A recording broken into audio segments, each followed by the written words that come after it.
Hi, everyone. Welcome to The Next Normal in collaboration with America Meditating Radio.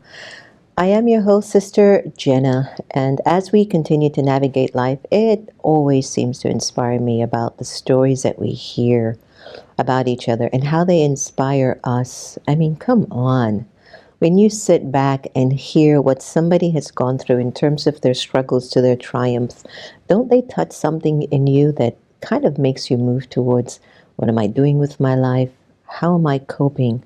Or maybe you're able to pick up a particular virtue, value, or strength in just hearing the person's story. My special guest today, Christine Handy, is an accomplished model, a nationally recognized humanitarian, a motivational speaker, and a cancer survivor. She never imagined those dreaded words would ever be said to her. You have cancer, Christine. She faced an ominous diagnosis of aggressive breast cancer at the age of 40 and spent the next 15 months in fight for her life.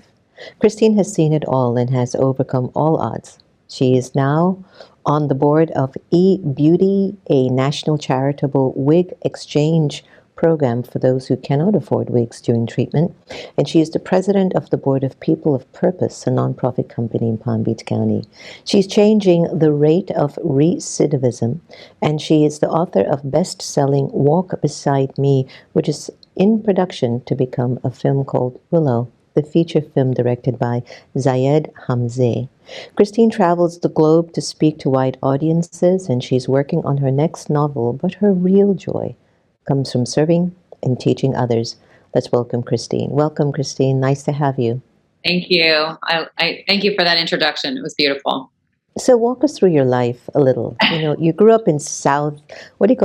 Louis. You began your modeling career at 11. I love when models come out of these small towns and go to the big city and like, what in the world was I doing in that town of 50 people? I know. Anyway, after college in Dallas, your modeling career just took off, and years later, you started to have some major health issues. Tell us a little bit about the journey. So I did start modeling when I was very young, and it was not in, my parents did not want me to do it. So a lot of people ask me, oh, did your parents push you into it? No, they were totally against it. I had 3 other sisters at home, and my parents were very busy with 4 children, and they were very young. And so I just pushed and pushed and pushed, and it's just what I wanted to do at a young age. I kind of knew that that was where I was headed. And so when I started to model, I really enjoyed it. And it taught me a lot about, my external, right? I was very focused on the external for many, many years. And when I went to SMU, part of the reason why I chose SMU, because it was in Dallas, it was a bigger market. And so I continued my modeling throughout college. And I thought during college, what am I going to do after college? I'd like to write. But I didn't have a lot of self-confidence in my ability to write. I didn't have a lot of self-confidence in my ability to really do anything other than model. And so after college, I continued to model and did very well. And so that became kind of my career. And when I was 25, I got married and had 2 sons at 28 and 30. And I became a mother, which is ultimately the only thing that I really wanted to do. And then at the age of 35, while I was still modeling and also being a mother and living this very traditional life, I started to get sick. And my first illness was a colon resection. And I went into this surgery unable to, I really didn't know what ultimately it meant to have a colon resection, but I did know that I was having digestive issues. And when I woke up from the surgery, I had a port in my neck with a blood bag coming in, and that was my second blood transfusion. And I felt it was supposed to be an orthoscopic surgery. And so when I felt down to my stomach, I was in insane pain. And when I felt down to my stomach, I could feel that there were staples and stitches all over my abdomen. And I was modeling, and I had shown my surgeon my modeling comp card, my bread and butter was lingerie, and JCPenney was like my bread and butter. So if you picked up the newspaper and saw JCPenney lingerie or bathing suit ad on Sunday mornings, that was me. And so it made a difference that he had to cut me wide open. And it was an emergency. The surgery had gone wrong, and he had injured a vein in one of my bones in my pelvis area. And for a long time, he tried to find the source of that bleeding until ultimately he couldn't. And that's when he had opened me wide open and cut through all those muscles and cut through everything because he didn't have time to move, the things that were in its way. And so that took about a year to get over. And really at that time, I started to question like who I was inside, because I had to take off time, right, from modeling, and I had to take off time from taking care of my kids because I was trying to recuperate. And so Were you ever angry? Were you ever angry when you had realized that he had kind of botched up the surgery? Because sometimes we get into that mode. Not with that doctor, because he came to, and I'll tell you why, because he came to my bedside the day after, and he like literally put his whole body onto the bed and just said, not his whole body, his abdomen, his frame, and just said, I am so sorry. He had such compassion and such empathy for what he had done. And so I forgave him. People make mistakes. 20% of all surgeries are, something happens in those surgeries that is a mistake or an accident, whatever. And so because he showed me such compassion, I obviously showed him compassion, and I trusted him. Because he did do the surgery. Of course, he did nick a vein, but he was ultimately trying to help me, right? He was trying to not, cut me wide open. So, but it was then where I started to really think to myself, there's got to be more than this. I just feel like a little bit lonely. I feel kind of lost. I wasn't sure why. Yeah. So fast forward 5 years, I had a torn ligament in my right wrist. And I went to see 3 different doctors, and I picked the Stanford grad because he had the right pedigree. And he gave me the right answers. He said, it'll be quick. You'll be back to yoga and being the athlete, the self-proclaimed athlete that I said I was. And you'll be back to doing your chores as a mother and all the things that you do. And I said, okay, perfect. Sign me up. And I had to have the surgery. My ligament was torn all the way through. It wasn't elective. And so I had the surgery, and 6 weeks later, the cast came off. And 2 days after that, which was a Sunday, my arm ballooned. So my right arm looked like my thigh bone. What were you doing? I know, right? I know, right? And so I called him on a Sunday, which was a little frightening for me because I'd always been taught, don't question authority, don't waste people's time, don't put people out. And so this was going on in my head. But in the meantime, I'm looking at my arm that looks like my thigh bone, and I'm thinking, there's something really wrong. And so I called him on a Sunday, and he told me that I had over-iced my arm. And listen, I didn't go to Stanford. I don't have a medical degree. And so I trusted him. And of course, looking back, that sounds ridiculous, right? Like, how could swelling because you iced it too much? So over the course of the next 7 months, that doctor bullied me, told me that the pain and swelling was in my head, that I was a hysterical housewife, that I was looking for attention. And, I didn't really understand what was happening to me at the time. Yeah. And so ultimately my arm was fused because he had misdiagnosed me. I had an infection the entire time. Every bone in my wrist was broken. And I became disabled in my right arm. And 6 weeks after my arm was fused, I was in a hotel in New York City for my post-fusion of my arm. And I'm trying to figure out, how am I going to live the rest of my life with a fused arm? No wrist. How am I going to drive? How am I going to how am I going to cook? And, modeling was now off the table, I thought. And so I was in this hotel, and for the past several months where I had all these casts on my arm, I would keep my arm out of the shower when I would bathe. And so I'd pour liquid soap over my shoulder and just let it wash down my body. So I was in this hotel in New York City, and I called down to the front desk and said, can you get me some liquid soap? And they kind of laughed at me. So I took this bar of soap, and I have this huge cast and these grafts on my arm, and I'm trying to keep this out of the shower. And I washed my chest, and I immediately felt a lump. And quite literally 5 days later, I'm home alone in a robe because I can't get dressed on my own. I'm waiting for somebody to come help me get dressed. And a doctor called me and told me I had breast cancer. So my life crumbled. That is such a, whenever you hear that word or we call them C cells, it takes you into a very deep portal inside of you that does some serious soul searching. And I don't know what it is about that particular dis-ease that out of Yeah. perhaps many other diseases, it takes you on a deep soul quest in terms of who you are, where you are, what you've done, what do you need to let go, what do you need to forgive. So many things, so many things. So, I mean, how did the diagnosis of the cancer change your perspective on life? Well, what you made a very good point. I wish I had talked to you then, because I was going through that soul searching and I was trying to take a capsule of my life and see what I'd done and see what, if I survived, right? That what I was going to do moving forward. And all that introspection that I was doing, which I didn't really understand I was doing it, changed my perspective on life. So I went from being very validated by my external to figuring out who I was inside. And that was a really scary process for me because I had no idea who I was. Because for 41 years, all I really knew was this facade. And it was external accolades, and it was materialism, and it was flattery, and it was my job. This transactional world that I lived in, the modeling world is very transactional, which I just thought that's how people lived. Yeah. And then when you're faced with that kind of diagnosis, and for me, I had a doctor say, this is your chance of survival. I didn't really like to know that. And so I had young kids. And so I had to really quickly react, right? And how was I going to walk through this disease?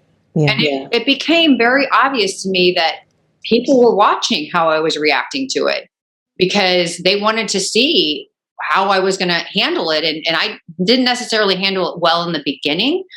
But once I started to really understand the impact that I could have, I didn't know the outcome. And I wasn't going to stay fixed on the outcome, but I was going to model courage to my family, to my friends, and to my kids. And so that became my goal. Instead of being panicked about what am I going to live or die, I became very cognizant of how I was going to get through the day and what does that look like. And so my focus, a refocus from this, right? I lost my hair, I lost my eyebrows, I lost my eyelashes, and I looked like a little old woman. I was 90 some odd pounds, very ill. And I had still a cast on my arm, right? So I'm going to chemotherapy with this, this cast and these grafts on my arm. And, I'm like looking around at my body going, what happened? How did I get here?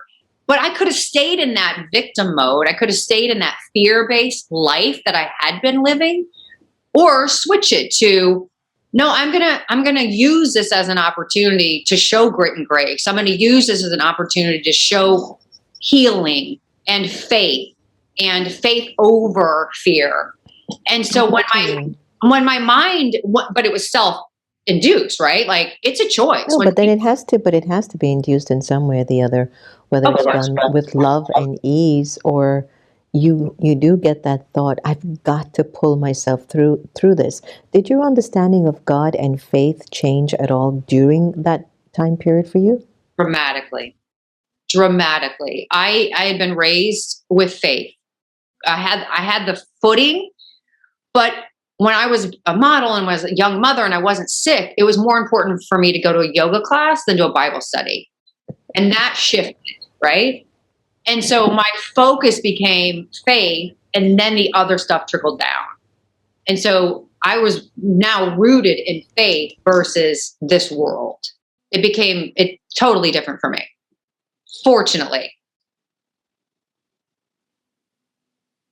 So in terms of the shift in faith and in God and really starting to go more into the spiritual, you later emerged from all of these health challenges, didn't you? And started to become an expert in, conquering breast cancer, a spokesperson for multiple breast cancer organizations. What was the source of your strength then that allowed you to be the victorious one rather than the victim? Because we tend to go to why me? I mean, right. Just think about it. Your whole life was about this. Right. And now your whole life is about the world behind your eyes. Right. Yeah, you say it so beautifully. again, it was a choice. And I was very angry for a long time at that doctor that did this to my arm. And that anger got me nowhere.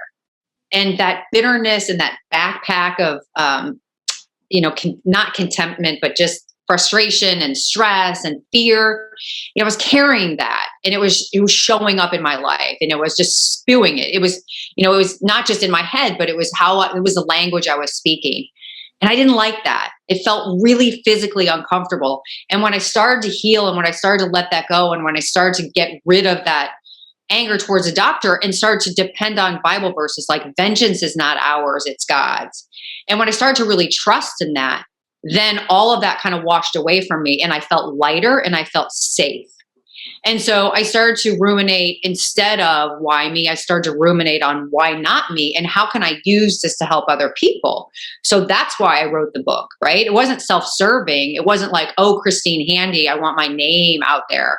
It was because hopefully I can take what I've gone through and use the tools and to show people how not to allow a doctor to bully them, how not to live in fear, right?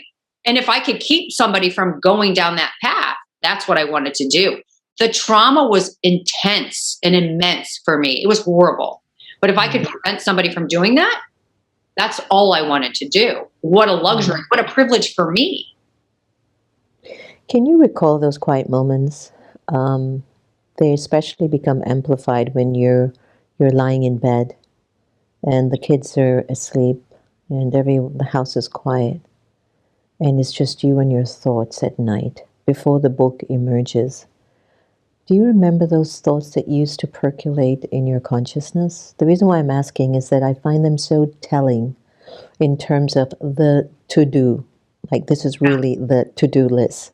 But because we're so busy with taking care of kids, business, this, cooking, cleaning, you're like to-do later. That is so true. What a powerful question. I think about that now too, because I find myself back then, really over the course of my life, whether it was in the modeling world or, as a young mom, I started to really think that doing was my value instead of being. And when you're in those quiet moments, when you're faced with cancer, and I was violently ill for 15 months with chemotherapy, and people can help you all day long, but you go to bed and you wake up the next morning with the one who has cancer. And so those moments of quiet, which are a lot, I had to really change the tape that was going on in my head. Because for so long, I was telling myself, you're not worthy. You have no value without your looks. That's what I was saying to myself. And when I was going through the cancer journey, I had to consciously change those at night when I was going to sleep and say, no, that's not what God says. That's not what the Bible says. The Bible says I am worthy. The Bible says that God's going to take this pain and do something with it. And it was not easy. And I didn't really believe it at the beginning, but after month, I wasn't just saying it. My friends were saying it. My family was saying it. And so I started to believe that. And it was those moments when you're alone and you have to make those choices about what you're going to say to yourself that really changed me. Yeah. But I still do today. I still remind myself today. I mean, yeah. We can all get tripped up into the doing, right? But of course. I mean, that's just how we are. Yeah. Especially as women, we can do 100 things at once that make it look good. So, so as we are navigating, right? The book is coming up. You are writing the book because if one person can find hope and inspiration to navigate during this particular time period. You've also said that your story is an example of why you need to take care of your self-esteem and self-worth because we take hits with health or relationships. What was revealed to you from this experience in terms of self-esteem and self-worth? It's a huge topic, self-esteem, where you are just okay, right, even if it doesn't seem fully okay. Exactly. That's some huge self-esteem right there. No, that's exactly right. And so this is so interesting. So when I used to walk my kids to school before I was sick, I used to make myself look kind of messy, but cool.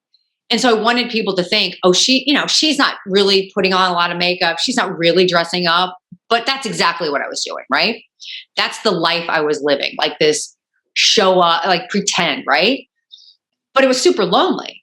And so after, when you're ill and you're faced with trauma, you're like, I don't really care what people think of me anymore. Like, I know there's no U-Haul behind the hearse. I know that you can't take it with you. And so all these things, all these values that I put at the top in front of the line, it meant like nothing. Again, wait, say that again. You know there is no U-Haul behind that hearse. Where in the world did you get that one from? I just made that up. Like after, when I started to speak, I thought, gosh, you can't take it with you. I love it. There is no U-Haul, folks. Did you hear that? Yeah. From Christine. There is no U-Haul behind your hurts. So stop running after illusions and fighting with people. I'm telling you, there is no U-Haul behind your hurts. I love that one. Continue, please. Give me some more. Well, and it became really obvious to me at that time of my life that tomorrow really wasn't promised to me. And I had no family history of cancer. That never even crossed my mind that I would have breast cancer. Literally never crossed my mind. And so now I was faced with this thing that came out of nowhere. And I thought, gosh, what am I going to do with this? Right.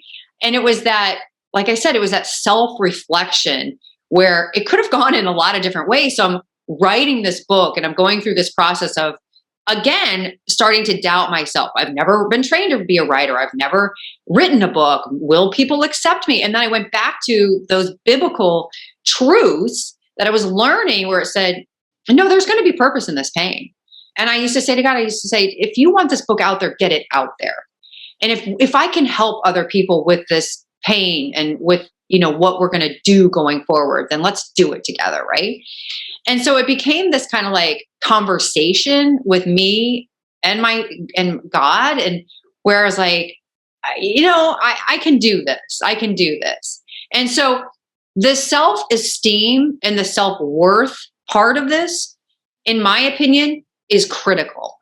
Because when my self-esteem was based on the external, when my self-worth was based on the bag that I was carrying or the physical address or the kind of car I was driving, and that dependency on materialism or that dependency on the next modeling job, my self-esteem was zero.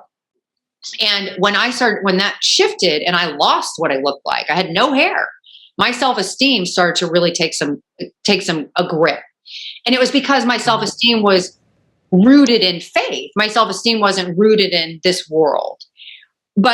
And I started to not have any pride and ego as well, because I think that we get tripped up. I used to get tripped up a lot when those thoughts in my head were, oh, you're not worthy, so I can't ask people for help. And so when you're faced with 28 rounds of chemotherapy and who knows how many surgeries, and you have a low self-esteem and you think nobody's going to help you, there's a lot of despair that comes with that. And so once people start showing up for you, your self-esteem starts to get stronger. And then you add some faith into that and you start to read the Bible, then you get a little bit more momentum with that self-esteem. And so right now, although I live in chronic pain and, society doesn't always, push me forward and cheer me on, it doesn't matter. I don't care what people think of me because my faith is my root. That's my measure, right? That's your go-to. That's my measure. This isn't my measure. Yeah. Society's not my measure. Likes are not my measure. Let me say something, Christine. Maybe all of us aren't born beautiful and making money on our beauty, but you don't even have to play that part. We look in the mirror every single day, and we have expectations of the way we're supposed to show up in the world. Most of the young girls that I see today on social media, the way that they're dressing and carrying themselves is because they're influenced by someone they've seen on the cover of a magazine or on screen, and yet they've not taken the time to look inside of themselves and identify their natural interior beauty yet.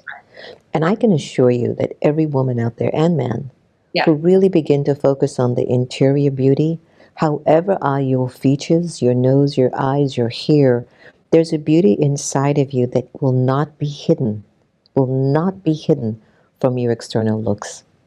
It will just shine like a million stars. and it just doesn't go hidden. You know, when you look back at life, Christine, there are a lot of things you can be grateful for. Your two sons, Yeah. surviving cancer, helping a lot of nonprofits, your book, Walk Beside Me, coming up as a film, perhaps. You're grateful, aren't you? You're grateful. I am. Like I said, I do live in chronic pain, and instead of Yeah. focusing on that pain, I focus on the blessings. But again, these are all choices. And what you said is so true about the expectations we have of this world. And I think that for me, when I let go of a lot of those expectations, I really started to soar. And you're right, we all have this beautiful light within us. But when we add comparison and we add filters and we add social media and we add judgment, then those things can destroy our self-esteem. Personally, I think self-esteem should be worked on every day to counteract the world that we live in.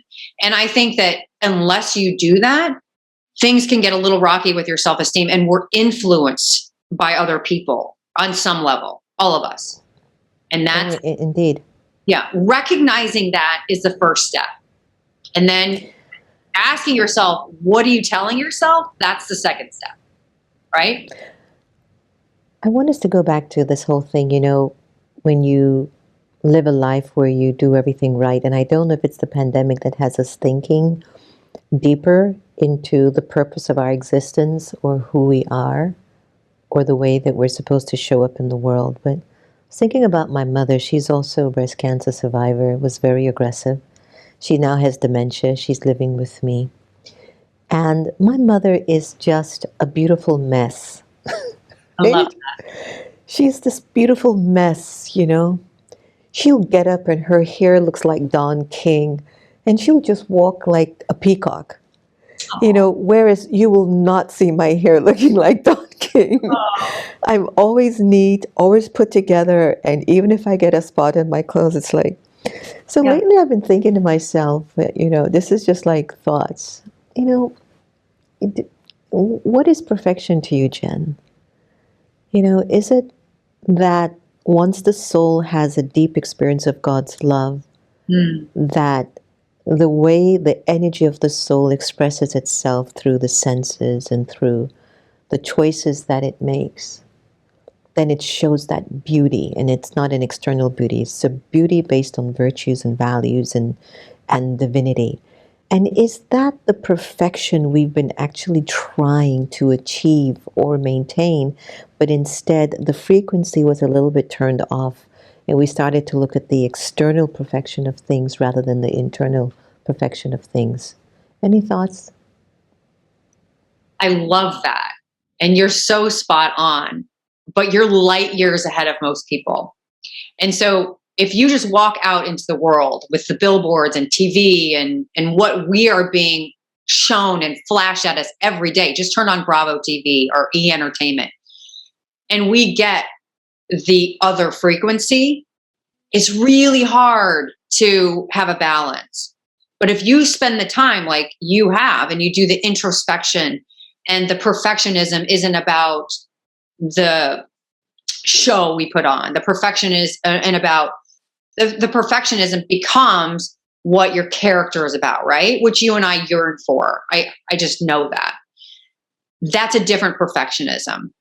Like for me, I wake up every day, and wherever I walk, even on the sidewalk, I try to serve. And so by the end of the day, I know that my soul feels content.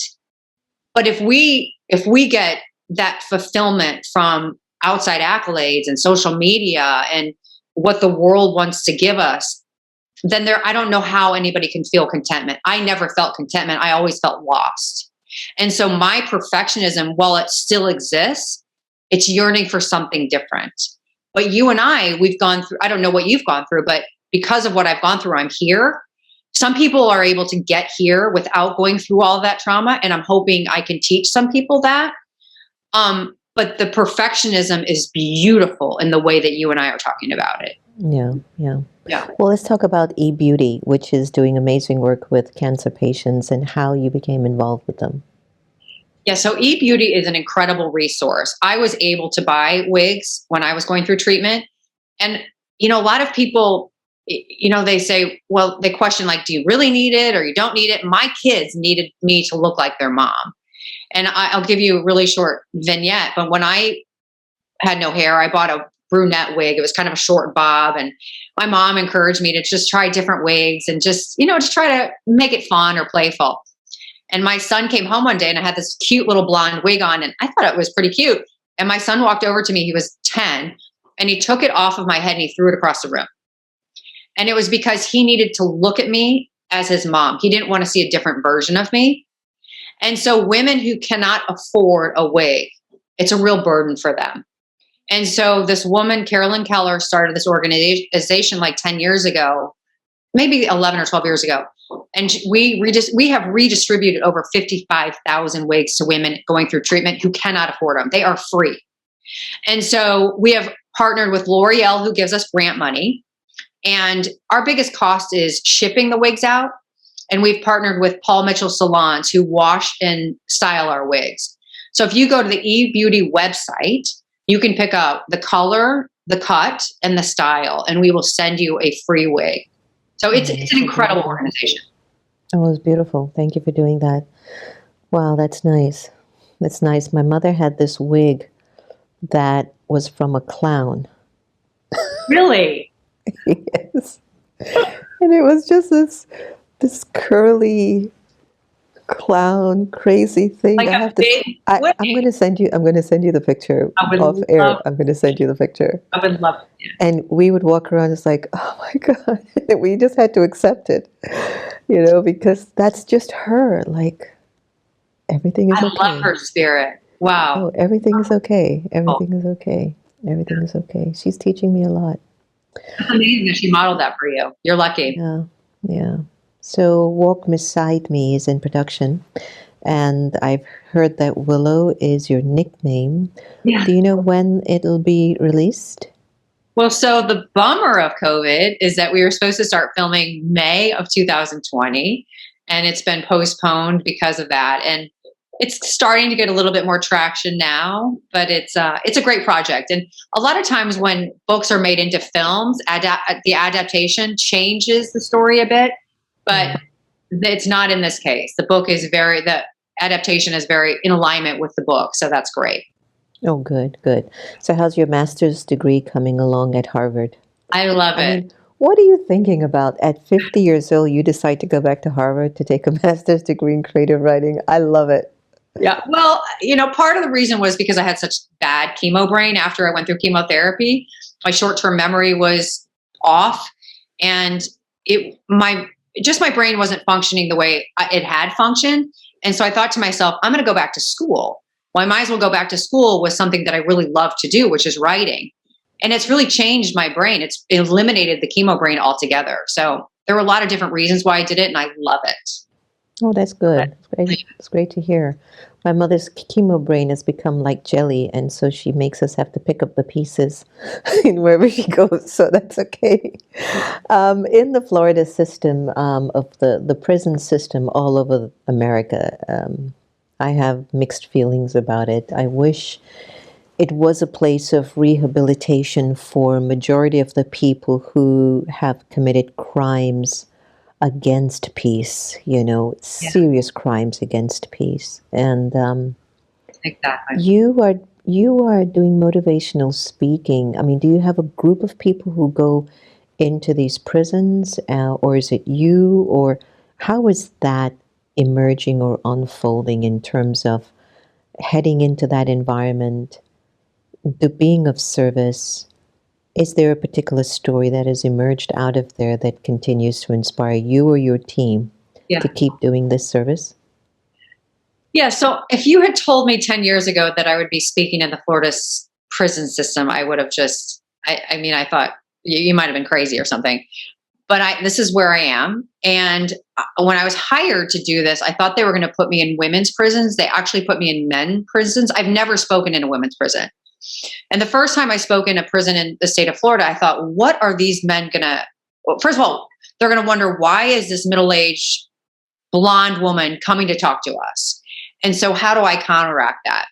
And so although my story is a story of trauma, it's also a story of hope. And so I decided to take that part of the story, that hopeful story, and start to talk to the prisoners about being, regardless if you're in a prison behind these bars, a lot of people are in a prison in their own life. Like for me, I was in my own little prison.